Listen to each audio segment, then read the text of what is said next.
Hello, Elevation Chemistry students, and welcome to quarter two, week 2. I just want to take a few moments to walk you through what our week is going to look like. So here is our calendar that's found in our pacing guide. Please make sure you always come to this first. This gives you an overview of what's happening, and it also has direct links to everything, although they are also located within the module themselves.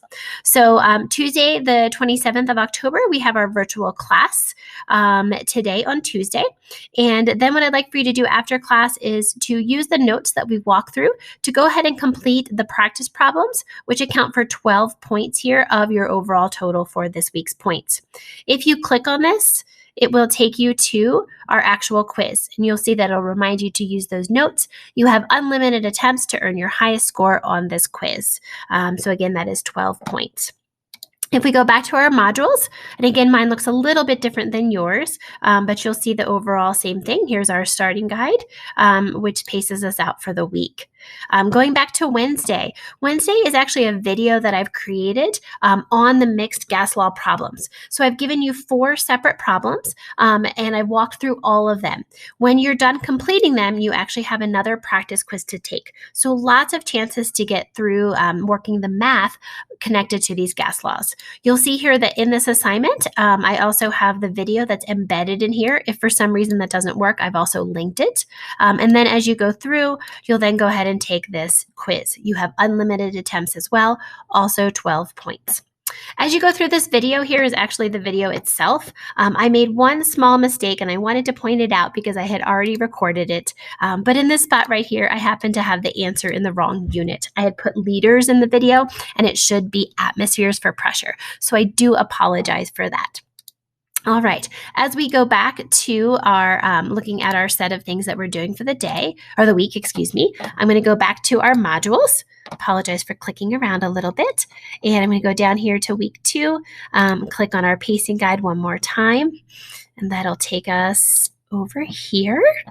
Just a second. And then on Thursday and Friday, it's actually one assignment, but we're giving you 2 days to do it because there's a lot going on. It is an apply assignment, so it does have that 20% deduction associated with it. When you go to this assignment, what you're going to see is the first thing you'll click on is the actual assignment itself. And it looks like this.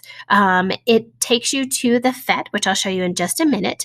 And even though it has 4 options, we're really going to be focusing on the ideal gas law. We're not going to worry about the other 4. You're going to be looking at Gay-Lussac's law, and then you're going to be looking at Boyle's law, and then you'll be looking at Charles' law, and then in the end, you'll actually create an analysis chart summarizing all of your data. I want to walk you through this just a little bit so that you can see it because you're going to collect your data and you're also going to graph it. At the bottom here of each section, you'll see where it says click for more information. This takes you to a wonderful set of directions that will make it very easy for you to create your graph and then copy and paste it straight into here. If you also have the ability to use what is called the snipping tool, I happened to just snip this recently. In the snipping tool, it's in your computer. You go to new, and then you basically have the chance to just highlight whatever it is that you want to record and paste. So you copy this over, and then you can edit, copy it, and it's ready to paste in. So if that were my graph, I would paste it directly in. Obviously, I'm not going to save this piece of it.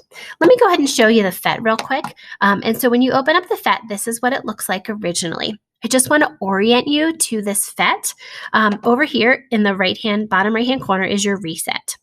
This is your pump. So most of your instructions say to pump once and twice. So I've got all my little molecules moving around here. I have a temperature recording up here. It gives it to you in Kelvin or Celsius. We're going to stay on Kelvin. Your pressure gauge is in atmosphere, though there is a kilopascal option, but we're going to stay in atmospheres. You also have the chance to increase the temperature or decrease the temperature. And this is not up here. This is just the reading. Down here is this little bucket that has both ice and if you pump it up, it has heat. And what you'll notice is that as you move it up, it's a little finicky, but as I move this up, you'll see the temperature increasing. And as I kind of hold it down, I'm basically decreasing it. So you'll move it till it gets approximately what the directions say. Okay. You can also, in another one of the simulations, you can also expand this. So you can open it up really wide. You can open up partway. You can close it to be the most compact. So you can start to see the impact on pressure there. You'll also hold different things constant. At one point, you'll hold volume constant. At another point, you'll hold pressure constant. And those are also in your instructions. Okay, so you'll have a chance to do that. You'll be recording your temperatures and pressures throughout that simulation. Finally, as we go to our pacing guide, the very last thing you'll do, we're going to wrap up our gas laws. We're going to move into atomic theory in week 3. So the last thing you'll do is you'll take this gas laws unit test. And when you click on that, it is also 30 points. You have 2 opportunities to earn your highest score on this. And then if you want to take a third time, you are more than welcome to. I'm happy to reopen that, but I want to meet with you and go over what you got wrong so that you can do your best on that third attempt. As always, your highest score will always stand. There's never a penalty for an attempt. But again, 2 attempts on your own, a third attempt for you if you'd like to give that an opportunity one more time. All right, that wraps us up for this week. I'll see you in virtual class.